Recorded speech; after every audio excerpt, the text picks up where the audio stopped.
So hello people, this is your channel CTV and आज इस video में we are going to revise A7 construction contract. Now अब construction contract भी देखा जाए तो फाइनल के लिए इतना इंपॉर्टेंट नहीं है, बट अगर हम देखें तो PM में 6 क्वेश्चन है, स्टडी मटेरियल में 2 क्वेश्चन है और वही MTP RTP सजेस्टेड तो है ही अपने आप में। सो हम क्या करते हैं कि यही है कि हम हर बार की तरह हम ऐसा करेंगे कि नोट्स पढ़ेंगे, उस पर क्वेश्चन करेंगे। बट क्या होता है कि हमने जैसे नोट्स पढ़ा तो समाव हमको लगता है कि यार नोट्स हम पढ़ रहे हैं, पर नोट्स का कौन सा सेक्शन ज़्यादा इंपॉर्टेंट है वो हमको समझ में नहीं आता अनलेस एंड अनटिल अगर पास में क्वेश्चन नहीं लिखा आ जाए कि यार इस नोट के ये वाले सेक्शन पे क्वेश्चन है। तो उस बोर्डम को थोड़ा सा रिड्यूस करने के लिए जहाँ तक हो सका मैंने जो है कुछ क्वेश्चन इनकॉर्पोरेट करे हैं कि यार ये वाला पॉइंट पढ़ लेना, इस पर मई 19 में क्वेश्चन आए हैं, या ऐसे करते हुए कि इस पर्टिकुलर कॉन्सेप्ट पे मई 18 और नवंबर 18 की RTP में क्वेश्चन है, इस तरीके से जो है बताया गया है। राइट, सो होप सो ये थोड़ा सा इंटरेस्टिंग होगा। राइट, और आपको हेल्प करेगा वो, जैसे कि तो जो ठीक है वो आपको हेल्प करेगा एंड आपको क्वेश्चंस करने में भी वो हेल्प कर जाएगा। सो बिना किसी देर के we are going to start. Right, तो इस क्वेश्चन में इस वीडियो में पर्पस ये है कि हम SMPM को कवर करेंगे, बट हाँ SMPM सफिशिएंट नहीं है। SMPM एक बेस प्रोवाइड करेगा, आपको MTP RTP सजेस्टेड एक बार देखनी पड़ेगी। राइट, सो A7 कंस्ट्रक्शन कॉन्ट्रैक्ट। तो सबसे पहले टाइप ऑफ कंस्ट्रक्शन कॉन्ट्रैक्ट देखा जाए तो टाइप ऑफ कंस्ट्रक्शन कॉन्ट्रैक्ट में कंस्ट्रक्शन कॉन्ट्रैक्ट 2 टाइप के होते हैं। ठीक, तो fix price contract. In this case of contract contractor agree for fix price of the contract. इस कॉन्ट्रैक्ट में कॉन्ट्रैक्टर एग्री करता है for fix price of the contract. क्या ठीक है, इतने यूनिट प्रोड्यूस करनी है इतनी रेट पे, तो कॉन्ट्रैक्टर एग्री करता है for the fix price of the contract और फिक्स रेट। तो कॉन्ट्रैक्ट की फिक्स प्राइस है। In some cases contract price is subject to escalation. ठीक है, कुछ केसेस में एस्केलेशन भी है। और कॉस्ट प्लस कॉन्ट्रैक्ट में कॉन्ट्रैक्टर को रीइंबर्स करेगा जो फिक्स प्राइस है, साथ ही साथ प्रॉफिट। अब कैलकुलेशन ऑफ प्रॉफिट और loss of a construction contract. अब कंस्ट्रक्शन कॉन्ट्रैक्ट का प्रॉफिट और लॉस। अब प्रॉफिट और लॉस ऑन कंस्ट्रक्शन कॉन्ट्रैक्ट इस कॉन्ट्रैक्ट रिवेन्यू में से कॉन्ट्रैक्ट कॉस्ट माइनस कर दो, तो ये प्रॉफिट और लॉस है कंस्ट्रक्शन कॉन्ट्रैक्ट का, कि हमने कॉन्ट्रैक्ट रिवेन्यू में से कॉन्ट्रैक्ट कॉस्ट माइनस किया तो वो प्रॉफिट हो गया या लॉस आया। ठीक है, ये है कंस्ट्रक्शन कॉन्ट्रैक्ट का प्रॉफिट और loss from the construction contract है, कॉन्ट्रैक्ट रिवेन्यू में से कॉन्ट्रैक्ट कॉस्ट हमने माइनस किया। अब पूछने में आ जाएगा कि यार कॉन्ट्रैक्ट रिवेन्यू क्या होता है। ये कॉन्ट्रैक्ट रिवेन्यू को ही मटेरियल में, स्टडी मटेरियल में, PM में कॉन्ट्रैक्ट प्राइस बोल के रखा है। तो कॉन्ट्रैक्ट प्राइस क्या होता है? कॉन्ट्रैक्ट रिवेन्यू इंक्लूड और एक्सक्लूड द फॉलोइंग। जब भी कॉन्ट्रैक्ट रिवेन्यू में ये इंक्लूड और एक्सक्लूड होता है तो क्या क्या चीज़ें इंक्लूड और एक्सक्लूड होती है? तो कॉन्ट्रैक्ट रिवेन्यू में क्या क्या चीज़ इंक्लूड या एक्सक्लूड होती है? सबसे पहले रिवेन्यू प्राइस तो ठीक है, agreed as per contract. Revenue price due to escalation clause. अब ये एस्केलेशन क्लॉज है। ठीक है, तो एस्केलेशन क्लॉज से जो भी रिवेन्यू प्राइस आया। When a fix price contract involve a fix price per unit of output. जब fix price contract involve fix price per unit of output. So when a fixed price contract involve a fixed price unit per unit of output, तो ठीक है जितने भी output है, जैसे कि contract में होगा इतना आउटपुट है तो पर यूनिट ऑफ आउटपुट पे फिक्स प्राइस है, तो जैसे ही नंबर ऑफ यूनिट इंक्रीज होगी रिवेन्यू इंक्रीज होगा। वेरिएशन, क्लेम और इंसेंटिव पेमेंट तो आएगा ही आएगा। वेरिएशन है, क्लेम है, इंसेंटिव पेमेंट है, तो वो भी आएगा। ठीक है, लेस। अब क्या लेस होता है? Less penalty arise from delay cause by the contractor. अब जो पेनल्टी अराइज हुई है from the delay cause by the contractor से, ठीक है, पेनल्टी अराइज हुई है from the delay cause by contractor. Contractor ने डिले करा है in the completion of contract, minus करो। ठीक है, वेरिएशन हुए तो माइनस करो अगर नेगेटिव वेरिएशन हुए तो। राइट, अब डिले मेरे से नहीं हुआ, कॉन्ट्रैक्टर से हुआ तो वो माइनस होगा। तो ये कंस्ट्रक्शन कॉन्ट्रैक्ट का है पूरा। अब variation is a instruction by the customer. ये कस्टमर ने इंस्ट्रक्शन दिया है for a change in the work. अब ये delay cause by contractor minus इसलिए करा है क्योंकि कॉन्ट्रैक्ट कस्टमर के लिए बन रहा है, कस्टमर इसके पैसे नहीं देने वाला, माइनस करो। ये ना, ये उसके कारण हुआ है, कॉन्ट्रैक्टर की गलती के कारण हुआ है। ठीक है, तो वेरिएशन क्या होता है? Variation instruction by the customer for change in the work में चेंज हुआ है तो कस्टमर ने instruction for the change in work to be perform. For change in the work to be perform it में lead to increase और decrease in contract revenue. इससे increase और decrease हो सकता है कॉन्ट्रैक्ट रिवेन्यू। अब देखो ये होगा, अपन ने ये पढ़ा, फिर मैं चलो ऊपर जाऊंगा मैं। Variation are considered only. Variation तभी कंसिडर करा जाएगा, वेरिएशन तभी कंसिडर करा जाएगा जब मुझे certainty of collection, it is probable that customer will accept. ठीक है, तो ये इंस्ट्रक्शन बाय कस्टमर है। ठीक है, for a change in the work. और ये वेरिएशन तभी एक्सेप्ट किया जाएगा जब कस्टमर उसको एक्सेप्ट कर रहा है। कस्टमर ने इंस्ट्रक्शन दिए क्या वर्क में चेंज करो, हमने चेंज किया, तो ये वेरिएशन एक्सेप्टेबल तभी है जब customer will accept and there is a certainty of measurement, certainty of collection and measurement. इस वेरिएशन को मैं तो मेजर कर सकता हूँ कि ठीक है यार 1-1.5 लाख का खर्चा आने वाला है और वो मेरे को मिल जाएगा, तो ठीक है भैया कोई दिक्कत नहीं। अब मैं ये बोल रहा था कि जो ये कॉन्ट्रैक्ट प्राइस में ऐड और लेस करना है इसको मस्ती में नहीं लेने का, ये है मई 19 और मई 18 में इन सब में आया है, ठीक है। अब एस्केलेशन कॉस्ट की जो बात हो रही थी, कॉन्ट्रैक्ट प्राइस में ऐड होगा, ठीक है, तो कॉन्ट्रैक्ट कॉस्ट में भी, ठीक है, तो कॉन्ट्रैक्ट प्राइस में ऐड होगा ये एस्केलेशन कॉस्ट, ठीक है। तो इस तरीके से राइट। अब क्लेम हमने पढ़ा is the amount that contractor seek to collect, ये contractor seek to collect from the customer, जो उसको कस्टमर से मिलेगा as reimbursement of cost not included in the contract price. तो ये क्लेम है जो contractor seeks to collect from the customer as reimbursement of a cost not included in the contract price. Example are customer cost delay. अब जैसे customer ने delay करा, अब क्या बोल रहे हैं कि हमको कस्टमर से पैसा मिलेगा पर ये कॉन्ट्रैक्ट प्राइस में इंक्लूडेड नहीं है। कॉन्ट्रैक्ट प्राइस में इंक्लूडेड नहीं है मतलब कि कॉन्ट्रैक्ट प्राइस से कम नहीं होने वाला, मतलब कि कल को 20 लाख का कॉन्ट्रैक्ट है और अगर कस्टमर बोले कि मैंने तेरे को 2 लाख क्लेम के रूप में दिया है, तो कॉन्ट्रैक्टर ने कलेक्ट किया है कस्टमर से एज रीइंबर्समेंट ऑफ कॉस्ट, ठीक है, not included in the contract price. तो ये क्लेम के रूप में जो मिल रहा है, कलेक्ट मिल रहा है कस्टमर से as a reimbursement of cost है। अब ये हो सकता है कि ये सामने वाले की गलती से, जो कॉन्ट्रैक्टर की गलती से कॉन्ट्रैक्टर को कुछ खर्चा हुआ होगा, तो सामने वाला जो क्लाइंट है उसने आपको पे करा है, तो पे कराया है तो ये कॉन्ट्रैक्ट प्राइस से एडजस्ट नहीं होगा, not included in the contract price. तो एग्जाम्पल आर, इसका एग्जाम्पल क्या है, कस्टमर कॉस्ट डिले, ठीक है, तो कस्टमर जो है डिले कॉस्ट कर रहा है, तो एग्जाम्पल कस्टमर ने डिले कॉस्ट करा, तो claim are considered only when there is a certainty of collection. जब कलेक्शन की सर्टेनिटी है, मेरे पास सर्टेनिटी है कि भैया मेरे को पैसे मिलेंगे, और there is a certainty of measurement, मेरे को कलेक्शन की भी सर्टेनिटी है, मैं कैलकुलेट भी कर सकता हूँ, मेरे को पता है वो सामने वाले से मिल जाएंगे। तो इस केस में जो है हम जो क्लेम है उसको रिकॉर्ड करते हैं। तो claim is an amount that the contractor seek to collect from the customer, उसको कस्टमर से मिलना है as a reimbursement of cost. कैसे मिल रहा है? As a reimbursement of cost, right, हमको मिल रहा है as a reimbursement of cost, ठीक है, not included in the contract price, जो है कॉस्ट डिले, ये हमने पढ़ा। ये मई 17 की एग्जाम में भी है और हमें क्वेश्चन नंबर 26 में भी दिखेगा, ध्यान रखना। कुछ पॉइंट है जैसे इंसेंटिव पेमेंट है। Incentive payment are additional amount payable to the contractor. Incentive payment क्या होता है? एक एडिशनल अमाउंट जो पेमेंट होते हैं कॉन्ट्रैक्टर को if specified the performance standard. अब ये इंसेंटिव की बात इसलिए कर रहा हूँ मैं क्योंकि इधर कॉन्ट्रैक्ट प्राइस में ऐड करते हैं वेरिएशन, क्लेम और इंसेंटिव पेमेंट, ये कॉन्ट्रैक्ट प्राइस में ऐड होता है, ठीक है। तो अब इधर क्लेम भी ऐड होता है, बट क्लेम जो है कॉन्ट्रैक्ट प्राइस में इंक्लूड नहीं होगा। अगर क्लेम कॉन्ट्रैक्ट प्राइस में इंक्लूडेड नहीं होगा, कॉन्ट्रैक्ट प्राइस में इंक्लूडेड नहीं होगा जब जो है कस्टमर की गलती से हुआ है। कॉन्ट्रैक्ट प्राइस में इंक्लूड नहीं होगा इन द सेंस कि यू कॉन्ट्रैक्ट प्राइस में इंक्लूड नहीं होता है, हम इसको अलग से ऐड करेंगे, इन द सेंस ये बोलने का था, राइट। तो जो क्लेम्स है उसको भी हमको देखना पड़ेगा, राइट। अब आती है बात कि इंसेंटिव पेमेंट की। तो इंसेंटिव पेमेंट में ऐसा है कि एडिशनल अमाउंट जो हमको मिल रहा है अगर हमने परफॉर्मेंस स्टैंडर्ड को मीट कर दिया है या क्रॉस कर दिया है, जैसे अर्ली कंप्लीशन ऑफ कॉन्ट्रैक्ट। अब ये कंसीडर तभी होगा जब मुझे लग रहा है कि परफॉर्मेंस स्टैंडर्ड मीट कर जाऊंगा और सर्टेनिटी है कि पैसे भी मिल जाएंगे, तो इंसेंटिव पेमेंट को बुक कर लो।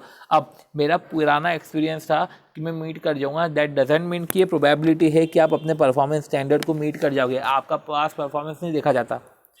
कि परसेंटेज ऑफ कंप्लीशन मेथड ये है कि जो कॉन्ट्रैक्ट रिवेन्यू है will be recognise with reference to stage of completion at the reporting date. तो रिपोर्टिंग डेट पे देखा जाएगा आपका स्टेज ऑफ कंप्लीशन क्या है। कॉन्ट्रैक्ट रिवेन्यू आपके स्टेज ऑफ कंप्लीशन से डिटरमाइन होगा। This will be cause percentage completion method. अब इंसेंटिव पेमेंट में कुछ नोट है कि mister X want to recognise this revenue since in the past he has been able to meet the similar target. X को recognise करना है revenue को क्योंकि in the past he has able to meet the similar target. अगर past में similar target meet करा है very easily, इसका मतलब ये नहीं है कि वो अभी से ही बुक कर लेगा। In this the given problem contract has not even begun, contract तो चालू ही नहीं हुआ है। Hence the contractor should not recognise any revenue of the contract. तो हैंस कॉन्ट्रैक्ट चालू ही नहीं हुआ है। In this question contract even begun भी नहीं हुआ है, hence the contractor should not recognise any revenue, इसलिए कॉन्ट्रैक्टर को ये रिवेन्यू रिकॉग्नाइज नहीं करना चाहिए, should not recognise as revenue, ठीक है, अदरवाइज तो रिवेन्यू रिकॉग्नाइज कर लेगा। चलो कॉन्ट्रैक्टर रिवेन्यू रिकॉग्नाइज कर लेगा, मतलब प्राइस में ऐड कर देगा। परसेंटेज ऑफ कंप्लीशन मेथड अपन ने पढ़ लिया, ठीक है, तो परसेंटेज ऑफ कंप्लीशन मेथड हमने पढ़ा। फिर determination of stage of completion, अब ना थोड़ा सा ये समझने का है, determination of stage of completion है cost to cost method. Percentage of completion would be estimated by the total cost incurred. अब परसेंटेज ऑफ कंप्लीशन कैसे निकालूंगा? Percentage of completion would be estimated by total cost incurred to date, जो हो चुका है, with total cost expected for the entire contract. तो total cost incurred to date कब तक हो, ठीक है, कितना हो चुका है, with total cost expected for the entire contract, कि आगे कितना होने वाला है। तो परसेंटेज ऑफ कंप्लीशन में यही है कि कॉस्ट इनकर्ड टू डेट जो इम्प्लॉयड हो गया है, अब ये कॉस्ट इनकर्ड टू डेट मतलब इम्प्लॉयड हो चुका है, समझना पड़ेगा, इसलिए बोल रहा हूँ इलस्ट्रेशन 1 है इसके ऊपर। Cost incurred to date means cost employed हो चुकी, मतलब मैंने कोई सी मटेरियल खरीदा पर 1.5 लाख का मटेरियल खरीदा, 1,30,000 का मटेरियल लगा है, तो वो है कॉस्ट इनकर्ड टू डेट। अब कॉस्ट, तो फिर cost incurred to date divide by cost incurred plus estimated जो फर्दर एडिशनल कॉस्ट लगेगा। तो ये जो बचा हुआ 20,000 है, जो भी है बचा हुआ 20,000, वो एस्टिमेटेड कॉस्ट है। तो cost incurred to date divide by cost incurred plus estimated total cost into 100, तो परसेंटेज ऑफ कंप्लीशन है। Current period revenue from the contract क्या होगा कि तुम्हारा कॉन्ट्रैक्ट प्राइस में से परसेंटेज ऑफ कंप्लीशन इंटू करो माइनस रिवेन्यू प्रीवियसली रिकॉग्नाइज, जो तुमने प्रीवियसली रिकॉग्नाइज करी थी रिवेन्यू। प्रीवियसली कैसे रिकॉग्नाइज करी होगी रिवेन्यू? ऐसा थोड़ी ना होगा कि जब आप कॉन्ट्रैक्ट कंप्लीट होगा तभी तुम रिकॉग्नाइज करोगे। पिछली बार भी कुछ परसेंटेज कंप्लीशन हुआ होगा, उसके हिसाब से आपने रिकॉग्नाइज किया होगा। इस बार भी कुछ क्यूमुलेट होके परसेंटेज कंप्लीशन हुआ होगा, पहले 30% था, अब 70% है। तो वैसा करते करते आपको समझना पड़ेगा कि प्रीवियसली जो रिकॉग्नाइज है वो प्रीवियसली रिकॉग्नाइज वाला माइनस करना है, और फिर जो है तो वैसे चलता है, ठीक है ना। तो देखो पहले साल में 30% है, दूसरे साल में 70% है। तो जब दूसरे साल में 70% है, तो जब आप कॉन्ट्रैक्ट रिवेन्यू रिकॉग्नाइज करोगे 70%, तो उसमें 30% माइनस करो, क्योंकि 30% के रिस्पेक्ट में कॉन्ट्रैक्ट रिवेन्यू आप रिकॉग्नाइज कर चुके हो। पर ये जो मैंने आपको तरीका बोला, ये क्यूमुलेटिव बोला है। ये क्यूमुलेटिव तो मई 20 के आरटीपी में, मई 20 के एग्जाम में मिल जाएगा, पर जो इंक्रीमेंटल है, ये इंक्रीमेंटल आपको नवंबर 18 के एग्जाम में मिलेगा, जहाँ पे ऐसा होता है कि पहले 30% है, फिर अगले साल 70% हो जाता है। पर उसमें रिकॉर्ड कैसे गया है कि पहले 30% है, फिर 40% नेक्स्ट ईयर। तो ऐसा इंक्रीमेंटल बेसिस पे है। तो उस केस में आपको माइनस करने की जरूरत नहीं है रिवेन्यू जो प्रीवियसली रिकॉग्नाइज्ड है, क्योंकि मैं सेकेंड ईयर में वो सिर्फ इंक्रीमेंटल पोर्शन 40% का ले रहा हूँ, राइट। अब आती बात टेक्निकल सर्वे मेथड। तो टेक्निकल सर्वे मेथड से मैं रिवेन्यू बुक कर सकता हूँ, जैसे कि मैंने कॉन्ट्रैक्ट को डिवाइड कर दिया 4 जगह में, foundation, first floor, second floor और टाइलिंग एंड पेंटिंग। अब टेक्निकल से मैंने इसको वेट अलॉट कर दिया, ठीक है, वेट अलॉट कर दिया कि 35% फाउंडेशन है, 10% फर्स्ट है, 15% सेकेंड है, 40% टाइलिंग है। और कॉस्ट, सबकी कॉस्ट है, किसको कितनी कॉस्ट लगेगी। अब पॉइंट ये है कि under cost to cost method revenue, अब क्या बोला है, construction contract of 2 floor building for 15 lakh with 50% margin, ठीक है। कॉन्ट्रैक्ट प्राइस है 15 लाख विद 15% मार्जिन। अब फाउंडेशन वर्क वॉज कंप्लीटेड, इसका फाउंडेशन वर्क कंप्लीटेड है, तो क्या बोले 35% कंप्लीट हो गया टेक्निकल के हिसाब से। तो टेक्निकल के हिसाब से 35% कंप्लीट हो गया, 15 लाख का 35% मिल जाएगा रिवेन्यू, 15 लाख का 35% रिवेन्यू है, वुड बी रिकॉग्नाइज। पर जब कॉस्ट टू कंप्लीट, जो हमने कॉस्ट टू कॉस्ट पढ़ा, उसमें 5/10 होगा, तो ठीक है 5/10, तो 15 लाख का 5/10 7.5 लाख से इसको रिवेन्यू रिकॉग्नाइज करनी पड़ेगी। Condition for recognising the contract revenue, तो condition for recognising the contract revenue, जब हम रिकॉग्नाइज करते हैं कॉन्ट्रैक्ट रिवेन्यू को, तो कंडीशन क्या है, कोई अनसर्टेनिटी नहीं होनी चाहिए सिग्निफिकेंट, कोई ऐसी अनसर्टेनिटी नहीं होनी चाहिए, मेरे को तो मिलने वाला है, ठीक है, मेरे को मिलने वाला है, मैं उसको कैलकुलेट भी कर सकता हूँ, मेजर भी कर सकता हूँ, पैसे मिलने वाले हैं। When the outcome of contract cannot be estimated reliably, अब कभी कभी ऐसा होता है कि मैंने कॉन्ट्रैक्ट स्टार्ट तो कर दिया, पर आउटकम ना, जो मैं can not be estimate reliably, मैं रिलायबली आउटकम को एस्टिमेट नहीं कर सकता। तो in those circumstances revenue should be recognized only to the extent of contract cost incurred of which recovery is probable। तो कॉन्ट्रैक्ट कॉस्ट जिसकी रिकवरी पॉसिबल है, ऐसा कॉन्ट्रैक्ट कॉस्ट जिसकी रिकवरी पॉसिबल है। तो ऐसे केस में जो है हमको लग रहा है कि हम एस्टिमेट नहीं कर सकते रिलायबली, तो ऐसे केस में रिकवरी प्रोबेबल ठीक है, तो कॉन्ट्रैक्ट कॉस्ट जिसकी रिकवरी प्रोबेबल है वो कॉन्ट्रैक्ट कॉस्ट को आप बुक कर लो। Subsequent uncertainty in the collection, अब कलेक्शन में अगर सब्सिक्वेंट अनसर्टेनिटी है तो कि मैंने तो बुक कर लिया, तब तो मैंने रिवेन्यू बुक कर ली थी, बाद में सब्सिक्वेंट अनसर्टेनिटी है तो मैं क्या करूँ, क्या रिवेन्यू में से माइनस करूँ क्या? नहीं, प्रोविजन बना लो। It is better to make provision for the uncertainty in collection rather than adjustment. Adjustment क्यों करोगे, प्रोविजन बना लो, राइट। तो contract cost consist of the following, अब आती बात कॉन्ट्रैक्ट कॉस्ट की। कॉन्ट्रैक्ट कॉस्ट का रिकॉग्निशन देख लिया, कॉन्ट्रैक्ट कॉस्ट, ठीक है, कंसिस्ट ऑफ फॉलोइंग। तो इसके पहले मैं आपको फटाफट बता दूं कि अपन ने क्या किया था, टाइप ऑफ कंस्ट्रक्शन कॉन्ट्रैक्ट पढ़ा, calculating of profit and loss of construction contract पढ़ा, कॉन्ट्रैक्ट रिवेन्यू की बातें पढ़ी जो एग्जाम में आएगा। इसमें वेरिएशन क्लेम और इंसेंटिव था, तो हमने वेरिएशन क्लेम और इंसेंटिव समझा कि वेरिएशन क्लेम और इंसेंटिव क्या क्या होता है, ठीक है। क्लेम जो होता है वो कस्टमर की गड़बड़ से होता है, और इंसेंटिव मतलब हमने कुछ अच्छा किया है उससे जो हमको मिलता है। परसेंटेज ऑफ कंप्लीशन मेथड पढ़ा हमने, टेक्निकल सर्वे मेथड पढ़ा, और इससे हमने समझा कि कैसे कॉन्ट्रैक्ट रिवेन्यू को रिकॉग्नाइज करना चाहिए। अब जब मैं आउटकम ऑफ कॉन्ट्रैक्ट को रिलायबली रिकॉग्नाइज नहीं कर पा रहा हूँ तो ऐसे केस में क्या करूँ, जब आउटकम ऑफ कॉन्ट्रैक्ट को मैं रिलायबली रिकॉग्नाइज नहीं कर पा रहा हूँ तो ऐसे केस में जो है कॉन्ट्रैक्ट कॉस्ट को इंकर करना चाहिए when the recovery is probable. तो वही कॉन्ट्रैक्ट कॉस्ट, उसको ना उसमें कॉन्ट्रैक्ट रिवेन्यू रिकॉग्नाइज करनी चाहिए to the extent of contract cost. क्या लिखा हुआ है, to the extent of contract cost of which recovery is probable. अब ठीक है, अब सब्सिक्वेंट अनसर्टेनिटी में भी हमने समझ लिया है कि rather than adjustment in the revenue better है कि आप जो है प्रोविजन बना लो, राइट। अब देखो आ रहा है आपको समझ में, ठीक है, थोड़ा बहुत लग रहा है होगा कि यार ये अपन क्यों पढ़ रहे हैं, क्या पढ़ रहे हैं, बट इन सब चीज़ों को अपन इन सब चीज़ों पे ही क्वेश्चन है। और इनफैक्ट नहीं, जब अपन क्वेश्चन करेंगे ना तो मैं आपको बताऊंगा कि देखो ये क्वेश्चन ना इस नोट के इस एक्सट्रैक्ट से आया था, ताकि लगे कि चलो कुछ पढ़ा है, कुछ रेलेवेंट पढ़ा है हमने, राइट।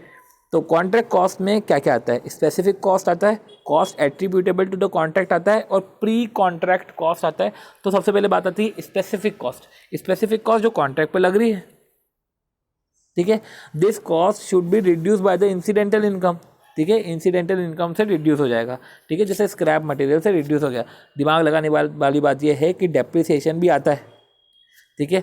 तो ठीक है, कोई लेबर कॉस्ट लगी, कोई सा cost of material, labour cost लगा, मटेरियल यूज हुआ कंस्ट्रक्शन में, depreciation of plant and machinery, तो लेबर कॉस्ट है या मटेरियल यूज इन कंस्ट्रक्शन है, depreciation of plant and equipment है, कॉस्ट ऑफ हायरिंग प्लांट है, मैं प्लांट हायर कर रहा हूँ तो उसका रेंट है, cost of designing and technical assistance claim from third parties, ये कॉन्ट्रैक्ट की कॉस्ट है, जो थर्ड पार्टी क्लेम कर रहा है तो क्लेम फ्रॉम थर्ड पार्टी ये कॉन्ट्रैक्ट की कॉस्ट है। This revenue should be reduce by incidental income. अब कॉस्ट एट्रीब्यूटेबल टू कॉन्ट्रैक्ट की इंश्योरेंस है, डिज़ाइन एंड टेक्निकल असिस्टेंस है, उसका नेचर देखना पड़ेगा कि अगर design and technical assistance directly related है तो स्पेसिफिक कॉस्ट है, और अगर नॉट डायरेक्टली रिलेटेड है तो ये जो कॉस्ट है ये कॉस्ट हमारी, ठीक है, ये cost attributable to the contract है। फिर प्री कॉन्ट्रैक्ट कॉस्ट, ठीक है, कुछ that are contract cost include the cost for securing the contract, जैसे टेंडरिंग कॉस्ट, जैसे एग्रीमेंट कॉस्ट होती है तो प्री कॉन्ट्रैक्ट कॉस्ट होती है, तो प्री कॉन्ट्रैक्ट कॉस्ट भी इधर आएगा, राइट। अब कुछ आपको ये तो अपने तरीका पढ़ा कि टाइप ऑफ कॉस्ट के मुताबिक, पर जब हम कॉन्ट्रैक्ट कॉस्ट पढ़ोगे तो एक तरीका ऐसा भी है निकालने का, जहाँ पे अपन बोलते हैं work certified plus work uncertified plus expected further cost.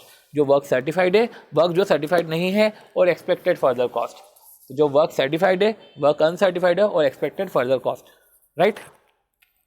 तो अब हम समझते हैं कि वर्क सर्टिफाइड और वर्क अनसर्टिफाइड और एक्सपेक्टेड फर्दर कॉस्ट क्या होता है। अब ठीक है, कॉस्ट में एक्सक्लूड करता है administration cost, selling cost and research and development cost, ये तो एक्सक्लूड ही करता है, ठीक है। अब प्रोविजन ऑफ एक्सपेक्टेड लॉसेस, जब ये सर्टेन है that the total contract cost तो एक्सीड हो जाएगा टोटल कॉन्ट्रैक्ट रिवेन्यू से, जब लग रहा है कि टोटल कॉन्ट्रैक्ट कॉस्ट ही एक्सीड हो जाएगा टोटल कॉन्ट्रैक्ट रिवेन्यू से, एक्सीड होगा टोटल कॉन्ट्रैक्ट रिवेन्यू से, तो ऐसे केस में एक्सपेक्टेड लॉस को तो उसी वक्त बुक कर लो, ठीक है। अब देखो इसमें आएगा नोट एक्सट्रैक्ट, आपको दिखेंगे कि एक्सपेंस बुक कर लो irrespective of whether or not work has commence, work commence हुआ नहीं हुआ। कॉस्ट को तो एक्सपेंसेस को बुक कर लो irrespective of whether or not work has commenced, work commence हुआ नहीं हुआ। अगर मेरे को लग रहा है जब ये सर्टेनिटी आती है क्या जो है कॉन्ट्रैक्ट कॉस्ट जो है वो एक्सीड कर जाएगा कॉन्ट्रैक्ट रिवेन्यू से, तो एक्सपेक्टेड लॉस को इमीडिएटली बुक कर लो। फिर stages of completion of contract, तो stage of completion of contract, ठीक है, stage of completion of contract irrespective कितनी भी स्टेज पे हो, मेरे को जब सर्टेनिटी हो रही तब मैं बुक कर लूंगा, भले ही 70% स्टेज पे पता चला मैं तब बुक कर लूंगा। फिर the amount of profit on other contract which are not treated as single contract, irrespective of amount of profit on other contract which are not treated as single contract। ठीक है, तो भले ही किसी दूसरे कॉन्ट्रैक्ट में कितना भी प्रॉफिट हो, वो सिंगल कॉन्ट्रैक्ट तो है नहीं, not treated as single contract, तो किसी दूसरे कॉन्ट्रैक्ट में प्रॉफिट हो मेरे को कोई लेना देना नहीं है, मेरे कॉन्ट्रैक्ट में ऊपर नीचे हो रहा है तो मैं बुक कर लूँगा। तो ये इररिस्पेक्टिव है, एग्जाम्पल एक्सपेंस इररिस्पेक्टिव ऑफ। ठीक है, अब ये एक्सपेक्टेड लॉस क्या होता है, एक्सपेक्टेड लॉस क्या होता है, तो हमको समझना पड़ेगा कि टोटल फॉरसीएबल लॉस है उसमें से रिकॉग्नाइज्ड लॉस माइनस करें तो जो बचता है वो फ्यूचर फॉरसीएबल लॉस और एक्सपेक्टेड लॉस आता है। तो टोटल फॉरसीएबल लॉस में से लॉस रिकॉग्नाइज हमने करा माइनस, ठीक है, तो टोटल फॉरसीएबल लॉस में से लॉस जो रिकॉग्नाइज्ड है वो माइनस किया, तो फ्यूचर फॉरसीएबल लॉस या एक्सपेक्टेड लॉस आ गया। ठीक है, ये कुछ लॉसेस है जिसमें से लॉस रिकॉग्नाइज्ड बनते हैं, बचे हुए जो है एक्सपेक्टेड लॉस है।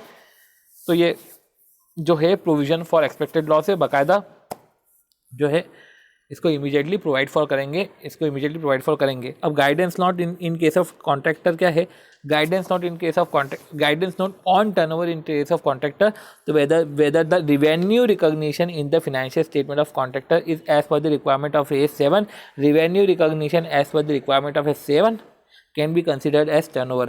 तो जो रिवेन्यू रिकॉग्निशन है उसको टर्नओवर माना जाएगा। Revenue recognition recognize in the financial statement as per requirement of AS7 can be considered as turnover. Revenue recognition को टर्नओवर माना जाएगा। ठीक है, तो रिवेन्यू रिकॉग्निशन को टर्नओवर माना जाएगा, तो क्या माना जाएगा, रिवेन्यू रिकॉग्निशन क्या करो जो टर्नओवर माना जाएगा।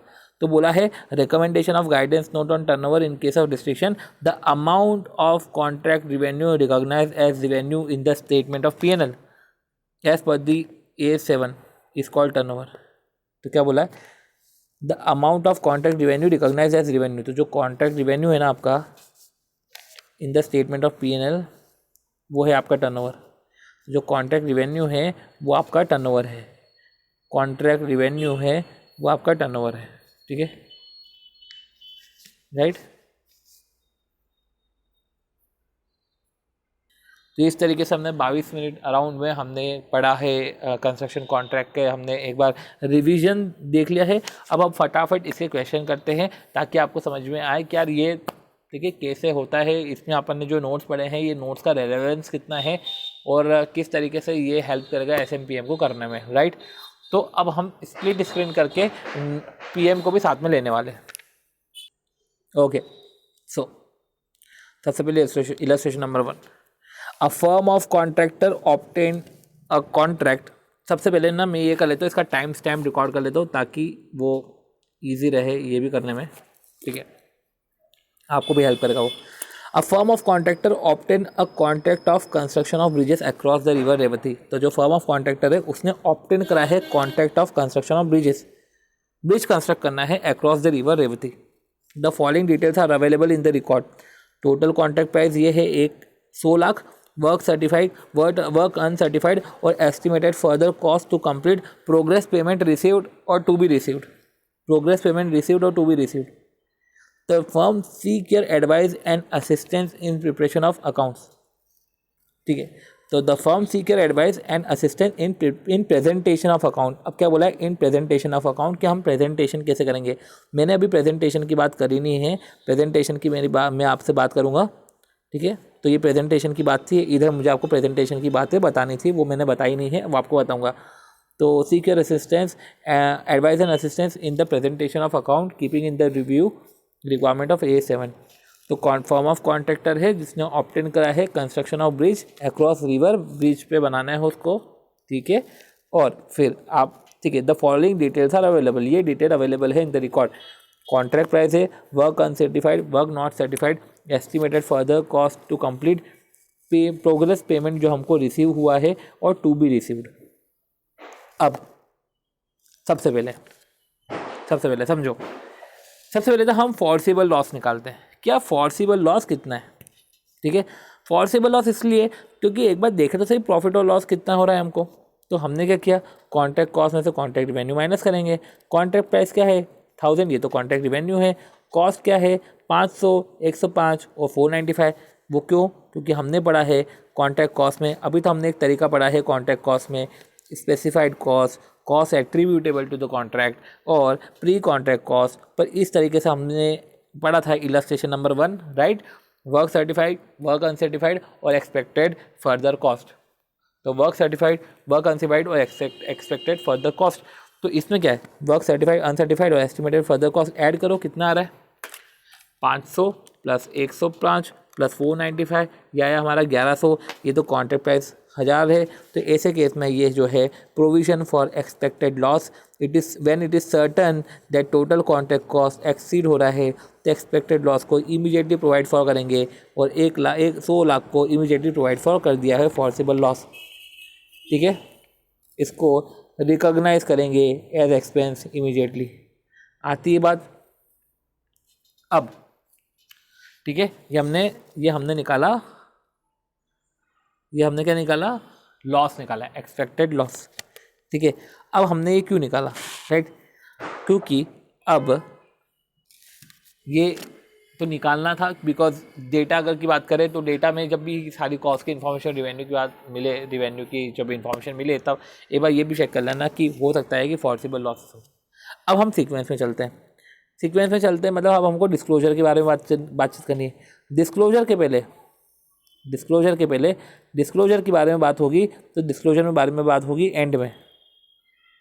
डिस्क्लोजर के रिस्पेक्ट में जो है वो बात होगी एंड में। ठीक है, बट डिस्क्लोजर में जो भी हमने पढ़ा उसको डिस्क्लोज करना है। सबसे पहले आती है कॉन्ट्रैक्ट रिवेन्यू की बात।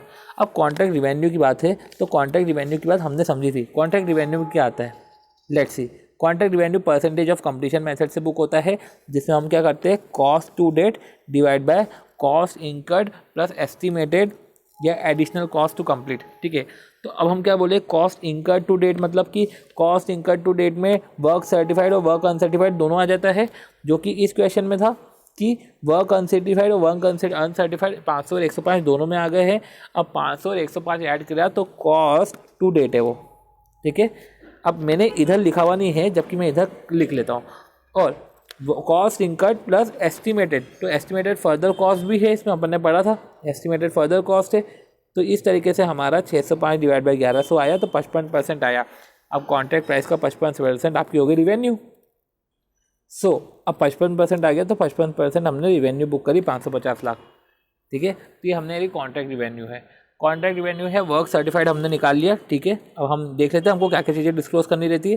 कॉन्ट्रैक्ट रिवेन्यू ठीक है, कॉन्ट्रैक्ट रिवेन्यू ठीक है, कॉन्ट्रैक्ट एक्सपेंसेस भी ठीक है। कॉन्ट्रैक्ट एक्सपेंसेस मतलब कॉन्ट्रैक्ट कॉस्ट, वर्क सर्टिफाइड और वर्क अनसर्टिफाइड। अब रिकॉग्नाइज प्रॉफिट और लॉस, रिकॉग्नाइज प्रॉफिट और रिकॉग्नाइज लॉस। ठीक है, recognise profit and recognise loss कैसे निकालते हैं अपन,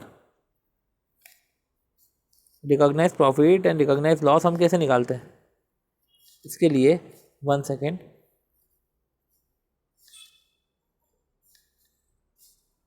okay, recognize profit and recognise loss, तो क्या आया ये 100, क्योंकि हम जो है 100 लाख का प्रॉफिट रिकॉग्नाइज कर चुके हैं। अब ये प्रोविजन फॉर एक्सपेक्टेड लॉस को मैं रिकॉग्नाइज लॉस लिख देता हूँ, ताकि कल को दिक्कत नहीं रहती। Recognise profit less recognise loss, ठीक है, वो मैं कर देता हूँ।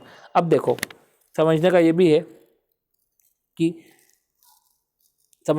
है क्योंकि इस क्वेश्चन में देके रखा है रिकॉग्नाइज प्रॉफिट।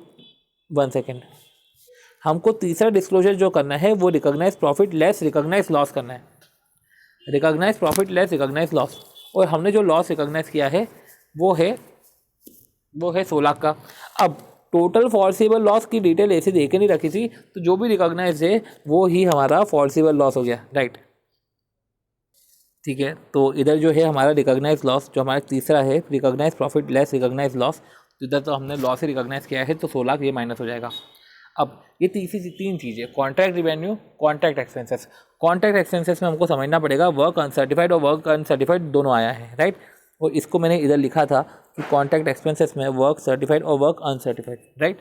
अब recognise profit and recognise loss भी अपन ने लिख लिया है, राइट। प्रोग्रेस बिलिंग समझना पड़ेगा, हमको नहीं पता प्रोग्रेस बिलिंग क्या होता है। राइट। हमने नहीं पढ़ा अभी तक प्रोग्रेस बिलिंग, तो हम इसको इधर से समझ लेते हैं। प्रोग्रेस बिलिंग का मतलब क्या होता है? रिसीव्ड और टू बी रिसीव्ड। जो रिसीव्ड हुआ है और जो रिसीव्ड होना बनता है। हमको रिसीव कितना हुआ देख लेते हैं क्वेश्चन में। रिसीव हुआ है 400 और 140, ओके, मतलब 540 हमारा प्रोग्रेस बिलिंग है। प्रोग्रेस बिलिंग हमारा 540 है। Retention, billed but not received from contractee. Retention मतलब कि जो बिल हो चुका है बट कॉन्ट्रैक्टी से रिसीव नहीं हुआ। रिटेंशन का मतलब क्या होता है? बिल हो चुका है, बिल हो चुका है but not receive from the contractee. Progress billing मतलब कि बिलिंग हो चुकी है, प्रोग्रेस बिलिंग मतलब बिल हो चुकी है। अब इधर बिल हो चुका है पर रिसीव नहीं हुआ है, ठीक है। तो अब बिल हो चुका है, रिसीव नहीं हुआ है, मतलब कि अगर देखा जाए क्वेश्चन में तो क्या बोल सकते हैं? To be received.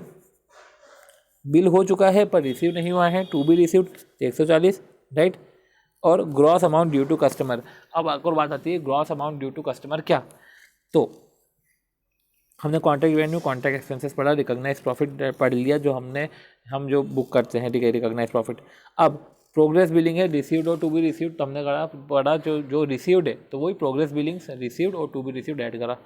और रिटेंशन बिलिंग है, प्रोग्रेस बिलिंग है, पैसा नहीं आया तो रिटेंशन है, रिटेंशन है, कॉन्ट्रैक्ट से मिला ही नहीं, रिटेंशन है।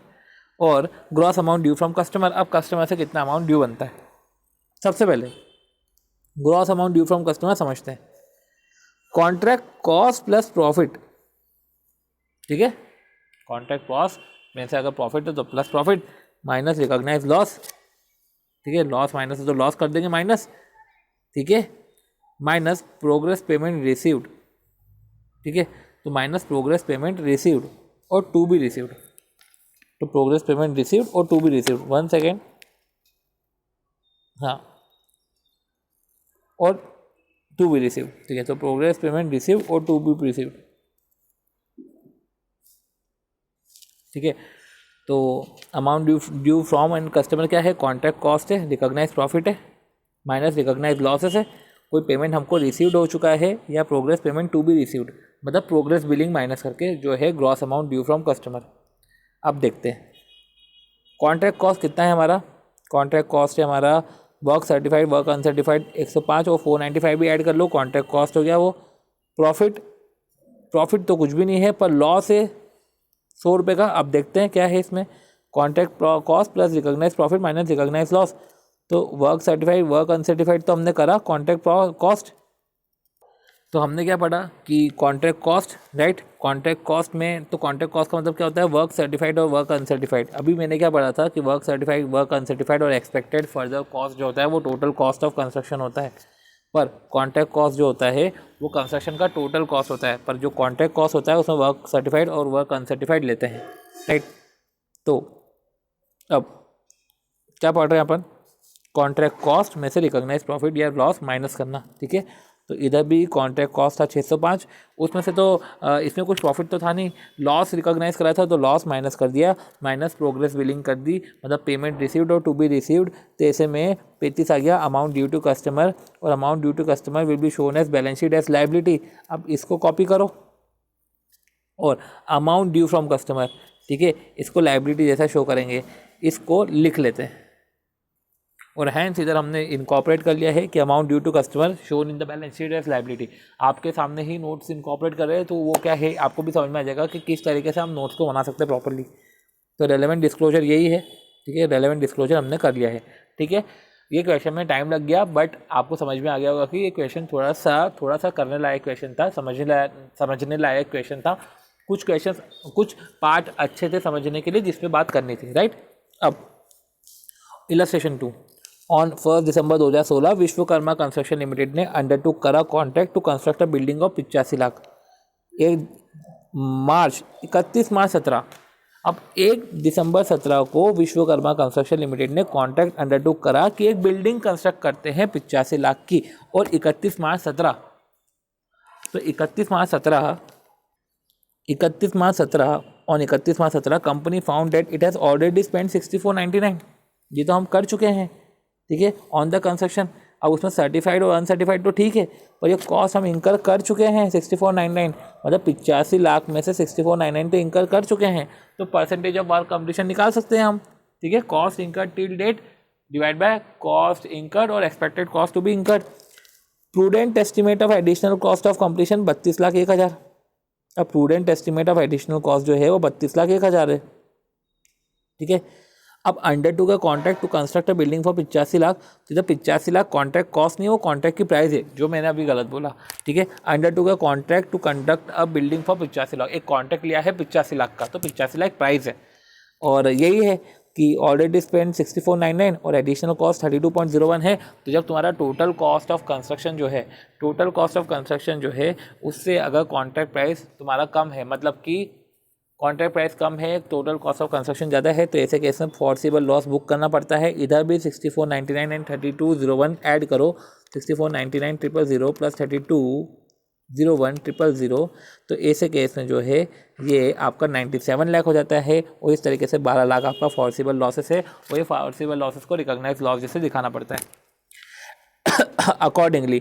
अब हमें और क्या निकालना है, क्वेश्चन और क्या पूछ रहा है, what amount would be charge to revenue in the final account. अब फाइनल अकाउंट में आप कैसे रिवेन्यू चार्ज करोगे, कितना रिवेन्यू चार्ज करोगे, तो आपको परसेंटेज ऑफ कंप्लीशन निकालना पड़ेगा। अब परसेंटेज ऑफ कंप्लीशन में कॉस्ट इंकर्ड, ठीक है, cost incurred divide by cost incurred plus estimated cost to be made, ठीक है। तो यही है 6499 डिवाइड बाय 97 करा। अब देखो 6499 डिवाइड बाय 97 कर दिया, ठीक है। ऐसा नहीं कि 97 में से हमने 12 लाख तो हमने लॉस बुक कर लिया है, तो 85 ही परसेंटेज ऑफ कंप्लीशन होना चाहिए, नहीं। टोटल तुम्हारा खर्चा तो 97 हो रहा है ना, तो सिंस तुम्हारा estimated cost to be made 97 divide by 6499, तो 67% आ रहा है। अब सिंस 67% आ रहा है, तो ऐसे केस में जो 85 लाख है उसका 67% जो है आप रिकॉग्नाइज कर लो एज अ टर्नओवर। आप टर्नओवर जैसे इसको रिकॉग्नाइज कर लो, क्योंकि गाइडेंस नोट में बोला है कि कॉन्ट्रैक्ट रिवेन्यू जो है आपका टर्नओवर है, राइट। तो इस तरीके से हमने स्टडी मटेरियल के 2 क्वेश्चन करे हैं। अब पीएम के फटाफट हम 6 क्वेश्चन करते हैं। ओके, सो ठीक है, तो सीम्स टू बी बोरिंग नहीं लग रहा होगा आई होप। और अपन ने इस तरीके से जो है A7 ओवर किया स्टडी मटेरियल। अब हम आते प्रैक्टिस एनल में। लो चलो प्रैक्टिस एनल करते। ओके, अब explain the provisions relating to combining the construction contract. Combining of construction contract, उस पर हमको प्रोविजन बताना है in relating to combining of construction contract. ये हम इसको करेंगे, ये थ्योरेटिकल क्वेश्चन है और ये गुड क्वेश्चन है, अच्छा क्वेश्चन है, राइट। इसको हमको करने का है। इसको मैं अपने नोट्स में डाल देता हूँ, जो हेल्प करेगा। Okay, check PM first question new concept लिखा हुआ था, नया कॉन्सेप्ट है, नई चीज़ है, इस पर आरटीपी में भी क्वेश्चन आया होगा। Okay, second question, Sagar limited belong to engineering industry. Chief accountant ने प्रिपेयर करा एक draft account for the year ended 31/3/2017। तो चीफ अकाउंटेंट ने जो एक है प्रिपेयर करा एक ड्राफ्ट अकाउंट प्रिपेयर करे 31/3/17 को। You are required to advise the company on the following items from the view point of finalization of account. हमको एडवाइस करना है कंपनी को from the view point of finalization of account, taking note of a mandatory accounting standard. The company undertook का contract, you are required to advise the company. हमको company को advice करना है on the following items, हमको following items से advice करना है from the view point of finalization of account. किस व्यू पॉइंट से, of the finalization of account, ठीक है। Take note of mandatory accounting standard. The company टू का contract for building a crane, 10 lakh का कॉन्ट्रैक्ट है, ठीक है। कॉन्ट्रैक्ट प्राइस है, सबको पता है। और 31/3/17 कंपनी ने कॉस्ट इंकर करी है 5 लाख की, वो भी सब रिलेटेबल है, ठीक है। 5 लाख की कॉस्ट, तो ठीक है। आपने जो है कॉन्ट्रैक्ट लिया है, 10 लाख का कॉन्ट्रैक्ट प्राइस है, कॉस्ट इंकर करी है 1.5 लाख की, और there will be 9 lakh more for the completing the crane. 9 lakh ज़्यादा लग रहे हैं। और रिसीव हुआ है 1 लाख एज प्रोग्रेस पेमेंट। तो आपको समझना पड़ेगा कि द कॉन्ट्रैक्ट प्राइस है 10 लाख, कॉन्ट्रैक्ट कॉस्ट है, total cost of concession 10.5 lakh है। 50,000 को तो बुक कर लो, 50,000 का तो आपको फॉर्सिबल लॉस मतलब रिकॉग्नाइज लॉस आपको बुक कर लेना चाहिए। प्रोग्रेस पेमेंट है, तो आपको पता है 1 लाख रिसीव हुआ है एज प्रोग्रेस पेमेंट, मतलब कि प्रोग्रेस बिलिंग 1 लाख है और अमाउंट ड्यू टू कस्टमर 0 है, क्योंकि आपको जो प्रोग्रेस पेमेंट है वो रिसीव्ड है। तो टू बी रिसीव्ड करके कोई सी चीज़ नहीं है, मतलब वो 0 है, ठीक है। मतलब कि प्रोग्रेस बिलिंग आपकी 1 लाख है, अमाउंट ड्यू टू कस्टमर आपका 0 है। कॉन्ट्रैक्ट जो है हमारा पर्टिकुलर जो है हम एक्सपेंसेस निकाल सकते हैं कि हमारा जो फॉर्सिबल एक्सपेंसेस निकाल सकते हैं, बाकायदा परसेंटेज कंप्लीशन भी निकाल सकते हैं 1.5 लाख डिवाइड बाय 10.5 लाख करके। और कॉन्ट्रैक्ट प्राइस में जो है उससे हम कॉन्ट्रैक्ट रिवेन्यू निकाल सकते हैं परसेंटेज ऑफ कंप्लीशन मेथड को मल्टीप्लाई करके। देखते हैं क्या है। फॉर्सिबल लॉस 50,000 है, ठीक है। और ठीक है, it should be recognise as expenses. इसको एक्सपेंसेस जैसे रिकॉग्नाइज करना चाहिए in the year of March 17, ठीक है। ये हमने ये पूरा जो है वही पूरा एक्सट्रैक्ट है जो अभी हमने बात करी है, वही पूरा बता के रखा है, तो इतना रेलेवेंट नहीं बनता है। फॉलोइंग डिस्क्लोजर जो करने हैं गिवन इन फाइनेंशियल स्टेटमेंट आप कर दोगे। कॉन्ट्रैक्ट प्राइस है, कॉन्ट्रैक्ट कॉस्ट है। कॉन्ट्रैक्ट कॉस्ट और टोटल कॉस्ट ऑफ कंस्ट्रक्शन में अंतर है। कॉन्ट्रैक्ट कॉस्ट मतलब कॉस्ट जो हो चुका है, कॉस्ट में जो हो चुका है उसमें वर्क सर्टिफाइड और अनसर्टिफाइड दोनों आते हैं। फिर कॉन्ट्रैक्ट प्राइस कॉन्ट्रैक्ट कॉस्ट में फिर रिकॉग्नाइज्ड प्रॉफिट और लॉस आ जाता है। रिकॉग्नाइज्ड प्रॉफिट और लॉस के बाद प्रोग्रेस बिलिंग है और अमाउंट ड्यू टू कस्टमर है। यही है, देखते हैं। प्रोग्रेस बिलिंग है और अमाउंट ड्यू टू कस्टमर है, तो रिकॉग्नाइज प्रॉफिट और लॉस के बाद प्रोग्रेस बिलिंग और अमाउंट ड्यू टू कस्टमर। और याद रखो amount due to customer, sorry progress billing है और retention billed but not received, billed but not received. तो रिटेंशन 0 है, सॉरी रिटेंशन इस क्वेश्चन में 0 है क्योंकि जितना भी मिलना था हमको मिल गया, रिटेंशन 0 है।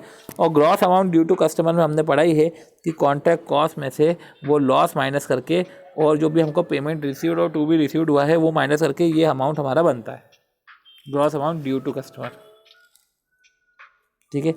मतलब कि मैं ये बताना चाह रहा हूँ कि रिटेंशन मतलब कि एक तरीके से मिल गया है पर वो कस्टमर के पास रखा हुआ है, मिल गया है पर वो कस्टमर के पास रखा हुआ है, तो ये रिटेंशन है। Billed but not receive from the contractee. Okay, question अगला। एक्स जो कॉन्ट्रैक्टर है just entered into a contract with a local municipal body for building of flyover. Contract का टर्म ये है कि इसको एडिशनल 2 करोड़ का टर्नओवर है, ठीक है। वो रिसीव करेगा एडिशनल 2 करोड़ का टर्नओवर इफ़ द कंस्ट्रक्शन जो है वो फिनिश हो जाएगा within a period of 2 year. 2 साल में अगर within a period of 2 year उसने ओवर कर दिया तो। From the commencement of contract X want to recognise this revenue since the past he has been able to meet the similar target. Past से ही वो similar target को meetup कर रहा है वेरी इजीली।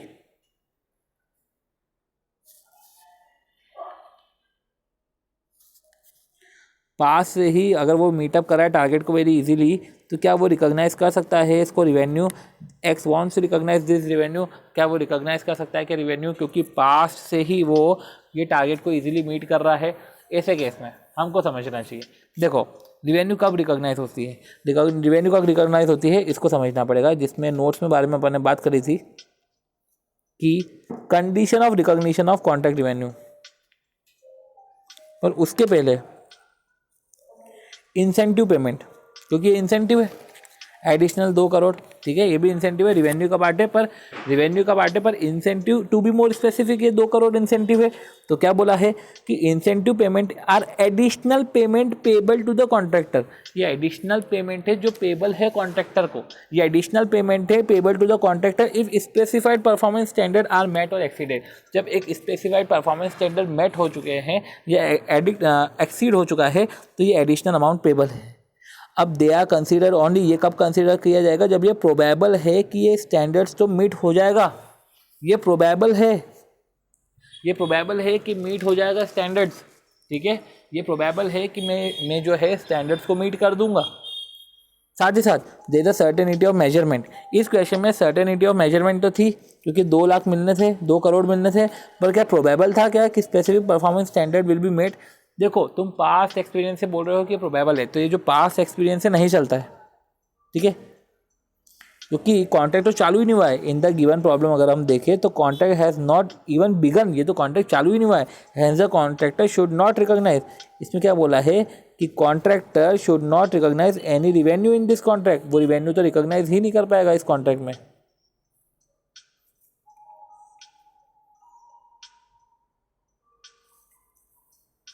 ठीक है। तो यही है कि according to para 14 incentive payment are additional amount. ये इंसेंटिव पेमेंट तो क्या है, एक एडिशनल अमाउंट होता है, ये एक एडिशनल अमाउंट होता है जो कॉन्ट्रैक्टर को पेबल होता है। अगर एडिशनल अमाउंट कॉन्ट्रैक्टर को पेबल जब specified performance standard are met or exceeded, ये हमने पढ़ लिया है, ठीक है।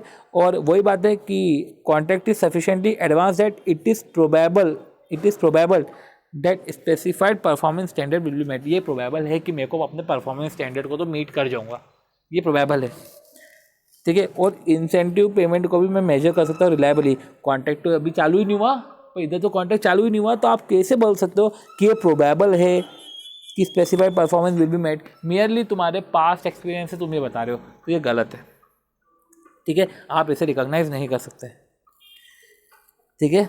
तो not recognise revenue, should not recognise the revenue, ठीक है। अब आती बात जेन कंस्ट्रक्शन लिमिटेड अंडरटूक का कॉन्ट्रैक्ट 1 जनवरी 2017 को उसने कॉन्ट्रैक्ट अंडरटूक करा टू कंस्ट्रक्टर बिल्डिंग 80 लाख का। वही हमने बात कर ली, कॉन्ट्रैक्ट प्राइस है।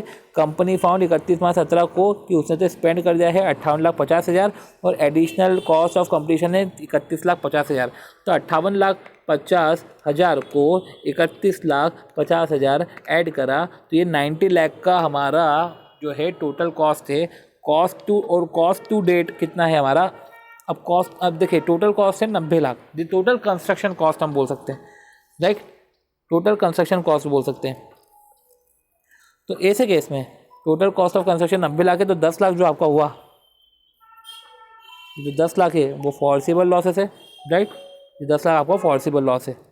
अब ये फॉर्सिबल लॉसेस है, या अपन बोल सकते हैं कि रिकॉग्नाइज लॉस है, ये रिकॉग्नाइज लॉस है आपका फॉर्सिबल लॉस है।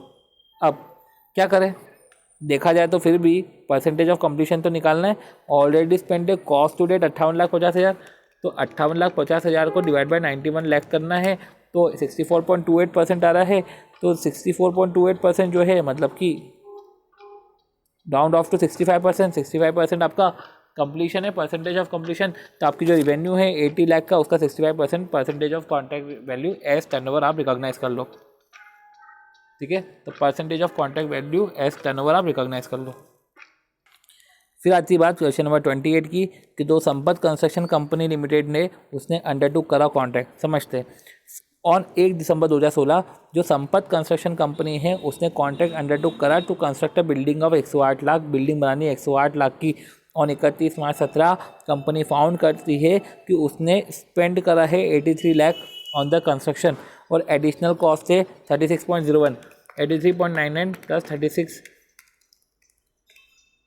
83.99 प्लस 36.01, 120 लाख है। 120 लाख का वो एस्टीमेट है कि 120 लाख का वो खर्चा कर देगा, ठीक है, 120 लाख का खर्चा कर देगा, ठीक है, 120 लाख का एक्सपेंडिचर हो जाएगा टोटल कंस्ट्रक्शन कॉस्ट। अब 83.9 और इसमें जो है कॉन्ट्रैक्ट की प्राइस, कॉन्ट्रैक्ट का रिवेन्यू 108 लाख है, तो 12 लाख का जो है वो फॉर्सिबल लॉस है। अब आती बात क्वेश्चन में क्या करना है कि what is the provision of foreseeable loss, इसको प्रोवाइड करो उसी साल उसी टाइम। तो when it is probable that the total contract cost वो एक्सीड कर जाएगा टोटल कॉन्ट्रैक्ट रिवेन्यू। ये टोटल कॉन्ट्रैक्ट कॉस्ट को अपन बोल सकते हैं कि टोटल कंस्ट्रक्शन कॉस्ट। तो ऐसे केस में ये टोटल की भी बात कर रहा है, टोटल, ठीक है, टोटल की बात कर रहा है। तो द एक्सपेक्टेड लॉस, एक मिनट, मतलब कि मैं कॉस्ट ऑफ कंस्ट्रक्शन को टोटल कॉन्ट्रैक्ट कॉस्ट भी बोल सकता हूँ।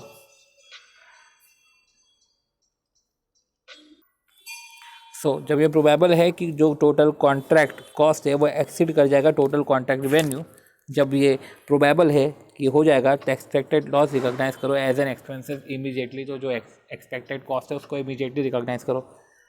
अब क्वेश्चन नंबर 29, अब क्वेश्चन नंबर 29 है समझने का, और ये लास्ट क्वेश्चन है। तो इस तरीके से ओके, तो it's going to be hang, right, and as usual ये हैंग हो गया, मैं उसको ठीक करता हूँ। ओके, सो वही question number 29, PRZ and company जो heavy engineering contractors specialize in the construction of dam construct करती है। From the records of the company the following data is available. Using this data applying the relevant as you are required to compute the PNL। हमको PNL निकालना है, हमको contract WIP बताना है, ठीक है, हमको PNL बताना है, amount of profit and loss, contract WIP, amount of revenue to be recognise, work out the amount due from customer and list down the relevant disclosure, ठीक है, और list down the relevant disclosure. साथ ही साथ अब ये पूरा ही कॉन्ट्रैक्ट प्राइस, वर्क सर्टिफाइड और वर्क अनसर्टिफाइड ये सब दे के रखा है। देखिए pending certification, estimate further cost to complete stage wise payment received है और प्रोग्रेस पेमेंट इन पाइपलाइन। तो अभी अपन ने क्या पढ़ा कि वही है कि amount of profit and loss निकालना है। तो अमाउंट ऑफ प्रॉफिट और लॉस कैसे निकालेंगे? तो सबसे पहले हम देखो कि कॉन्ट्रैक्ट प्राइस है 2400 और वर्क सर्टिफाइड, वर्क अनसर्टिफाइड और एस्टिमेटेड फर्दर कॉस्ट है। अगर देखा जाए तो ये ज़्यादा हो रही है कॉन्ट्रैक्ट प्राइस से, ये हो रही है ज़्यादा 3250, मतलब कि ये ज़्यादा हो रही है 850। तो टोटल फॉर्सिबल लॉसेस है ये तो हम बता देंगे, ये रिकॉग्नाइज लॉस को हम बता देंगे। तो according to para 35 when it is probable that the contract cost वो एक्सीड कर जाएगा तो एक्सपेक्टेड लॉस को एक्सपेंस करो, बुक इमीडिएटली। फिर आती है बात WIP। जब WIP निकालना है तो वर्क सर्टिफाइड और वर्क अनसर्टिफाइड 1500, ये 1500 हमारा WIP आ गया, राइट। ठीक है, तीसरा क्वेश्चन है कि रिवेन्यू टू बी रिकॉग्नाइज, कितना रिवेन्यू रिकॉग्नाइज करें? तो परसेंटेज ऑफ कंप्लीशन मेथड निकालो। तो 1500 डिवाइड बाय हमको करना चाहिए 3250। देखते हैं कि यही करा है क्या। तो 1500 डिवाइड बाय 3250 परसेंटेज निकाला है और ये कॉन्ट्रैक्ट रिवेन्यू 24 करोड़ पे अप्लाई होते, 2400 करोड़ पे अप्लाई करके इसका आया है रिवेन्यू 1107.60 करोड़। और बात आती है amount due from customer. Amount due from customer में हमको समझना चाहिए कि कॉन्ट्रैक्ट कॉस्ट कितनी है हमारी। कॉन्ट्रैक्ट कॉस्ट कितनी है? कॉन्ट्रैक्ट कॉस्ट में हमने वर्क सर्टिफाइड और वर्क अनसर्टिफाइड लिया था 1500 लिया कॉन्ट्रैक्ट कॉस्ट में, राइट। उसमें हमने लॉस जो है हमने 850 माइनस किया। साथ ही साथ हम प्रोग्रेस बिलिंग माइनस करते हैं, अमाउंट रिसीव्ड और टू बी रिसीव्ड। और अगर बात करें तो अमाउंट रिसीव्ड और टू बी रिसीव्ड तो यही है कि अमाउंट रिसीव्ड है 1100 और टू बी रिसीव्ड है 300, ये माइनस करते हुए अमाउंट ड्यू फ्रॉम कस्टमर 750 है। तो इस तरीके से हमने रेलेवेंट डिस्क्लोजर बताया। अब ये जो क्वेश्चन है ये क्वेश्चन इजी था, ये क्वेश्चन स्टडी मटेरियल से मिलता जुलता था, पर ये क्वेश्चन को मैं काट इसलिए रहा हूँ क्योंकि स्टडी मटेरियल में ये सेम क्वेश्चन है, ठीक है। तो इसको काट भी दोगे तो भी कुछ नहीं, राइट। काटो, रिपीटेड क्वेश्चन है, काटना चाहिए हमें, ठीक है। और ओके, तो प्रूडेंट एस्टिमेट है। इधर भी क्वेश्चन में इतना कुछ खास नहीं था, ये भी हम काट सकते हैं, कोई खास नहीं था क्वेश्चन। 65% है, ये भी कोई खास नहीं है, फॉर्सिबल लॉस निकालना था। और सिमिलर टारगेट, ये इंपॉर्टेंट है कि सिमिलर टारगेट पास्ट ईयर में मीट करे है। दैट डजेंट मीन कि आप जो है इसको इनकम बुक कर लोगे, या अपन बोल सकते हैं कि आपने इंसेंटिव बुक कर लिया, ठीक है। तो इंसेंटिव बुक करने के लिए incentive, the amount of incentive payment can be measure reliably. आप उसको अमाउंट को मेजर करो रिलायबली, साथ ही साथ प्रोबेबल हो कि स्टैंडर्ड्स में मीट कर दूंगा, ठीक है। और फिर ये थ्योरेटिकल क्वेश्चन तो ठीक है, इसमें भी ये थ्योरेटिकल क्वेश्चन है, काटो, ये भी इतना कुछ खास नहीं इस क्वेश्चन में। अब आती बात explain the provision relating to combining of construction contract. अब कंबाइनिंग ऑफ कंस्ट्रक्शन कॉन्ट्रैक्ट है, नोट्स का काम नहीं है। अब आती बात यहाँ पे डायरेक्ट कि explain the provision relating to combining of construction contract. हमको कंस्ट्रक्शन कॉन्ट्रैक्ट को कंबाइन करना है। कंबाइनिंग ऑफ कंस्ट्रक्शन कॉन्ट्रैक्ट की क्या बात है? When a contract cover number of asset, एक से ज़्यादा असेट है कॉन्ट्रैक्ट में, राइट। चलो लेट मी सी क्या होता है, क्या बोलना चाह रहे हैं। When a contract cover number of asset, एक से ज़्यादा असेट है, the construction of each asset should be treated as separate construction. Each asset का construction, the construction of each asset. तो कॉन्ट्रैक्ट के नंबर ऑफ असेट है, side, ठीक है। कॉन्ट्रैक्ट के नंबर ऑफ असेट है, the construction of each asset, हर asset का जो कंस्ट्रक्शन है should be treated as separate construction. तो सबको सेपरेट मान लूँगा, सेपरेट मान लूँगा, ईच असेट को सेपरेट मान लूँगा। If separate proposal has been submitted, proposal ही डिफरेंट आए हैं, कॉन्ट्रैक्ट तो एक ही है, अ कॉन्ट्रैक्ट, ठीक है। एक कॉन्ट्रैक्ट है, नंबर ऑफ असेट है, हर असेट का सेपरेट कंस्ट्रक्शन। कब? जब separate proposal have been made for each asset. Contract भले एक को, पर असेट के कंस्ट्रक्शन के लिए सेपरेट प्रपोजल है। सेकेंड, ईच असेट, ठीक है, each asset has been subject to separate negotiation. तो सेपरेट प्रपोजल है, ठीक है। तो इसमें अपन बोल सकते हैं कि सेपरेट प्रपोजल है, सबके सेपरेट नेगोशिएशन है, ठीक है।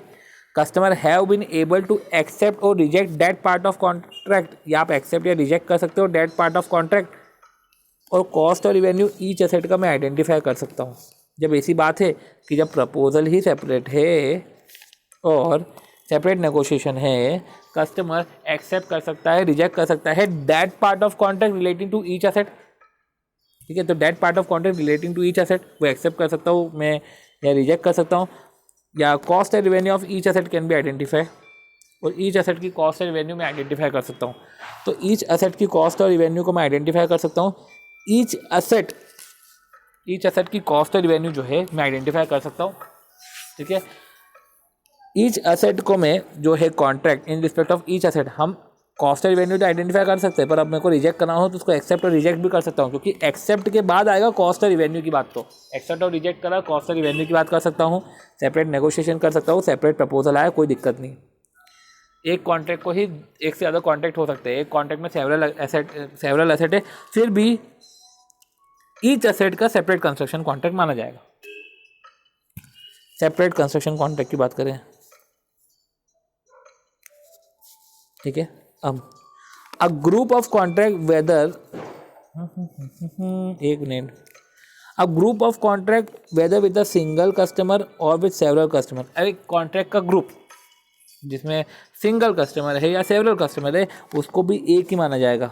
When group of contract negotiated at single package, तो वही बात आती है कि negotiated at single package, single जैसा नेगोशिएशन है, क्लोजली इंटर रिलेटेड है कॉन्ट्रैक्ट। ठीक है, पार्ट ऑफ सिंगल प्रोजेक्ट है with an overall profit margin, तो क्लोजली इंटर रिलेटेड है, एक सिंगल प्रोजेक्ट है, ओवरऑल प्रॉफिट मार्जिन है उसमें, और कंटिन्यूस सीक्वेंस में जो है कॉन्ट्रैक्ट परफॉर्म होगा। तो सिंगल पैकेज है, क्लोजली इंटर रिलेटेड है और कंटिन्यूस सीक्वेंस में होगा, तो मैं इसमें बोल सकता हूँ कॉन्ट्रैक्ट ऑफ टाउनशिप,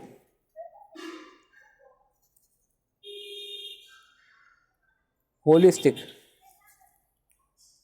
तो टाउनशिप से हम समझ सकते हैं, कॉन्ट्रैक्ट ऑफ टाउनशिप से हम समझ सकते हैं कि group of contract is negotiated as a single package. ये बहुत सारे कॉन्ट्रैक्ट है और ये नेगोशिएट हुए हैं एज अ सिंगल पैकेज। ठीक है, group of contract negotiate as single package, closely inter related है, ठीक है, और ओवरऑल प्रॉफिट मार्जिन है, और साथ ही साथ कंटिन्यूस सीक्वेंस है। तो ठीक है, तो कॉन्ट्रैक्ट का ग्रुप है, एक कॉन्ट्रैक्ट का ग्रुप है वेदर विद सिंगल कस्टमर और विद सेवरल कस्टमर, वो सिंगल में माना जाएगा जब कॉन्ट्रैक्ट का ग्रुप एक सिंगल पैकेज हो, क्लोजली इंटर रिलेटेड हो, ओवरऑल प्रॉफिट मार्जिन हो, ठीक है, और परफॉर्म कॉन्क्रीटली कंटिन्यूस सीक्वेंस में हो। ठीक है, और रही बात दूसरे में आती है तो सेपरेट प्रपोजल है, सेपरेट नेगोशिएशन है, उस असेट की कॉस्ट और रिवेन्यू को एक्सेप्ट कर सकते हैं उस असेट के रिस्पेक्ट में। ठीक है, उस part of contract relating to each asset, उस पार्ट को एक्सेप्ट और रिजेक्ट कर सकते हैं, उस एसेट को हम किसकी कॉस्ट रिवेन्यू सेपरेटली आइडेंटिफाई कर सकते हैं, सेपरेट नेगोशिएशन उसके साथ कर सकते हैं, सेपरेट प्रपोजल सबमिट हुआ है फॉर ईच एसेट। तो इस केस में फिर वो भले ही एक ही कॉन्ट्रैक्ट है पर फिर भी सेपरेट कंस्ट्रक्शन कॉन्ट्रैक्ट माना जाएगा हर एसेट का। तो इस तरीके से जो है हमने हमारा कंस्ट्रक्शन कॉन्ट्रैक्ट के स्टडी मटेरियल और पीएम के क्वेश्चंस ओवर करे हैं। होप सो आपको इन्फॉर्मेटिव लगा होगा, समझ में आया होगा। A7 इतना इंपॉर्टेंट नहीं है बट 1 घंटे में A7 हमारा ओवर हुआ है डीपली। ठीक है, तो होप सो आपको अच्छा लगा होगा। डू लाइक शेयर सब्सक्राइब, आपको जो करना है करिए, आपको जो भी कंस्ट्रक्टिव क्रिटिसिज्म देना है दीजिए, वो हेल्प करेगा मेरे अगले वीडियो में। Thank you.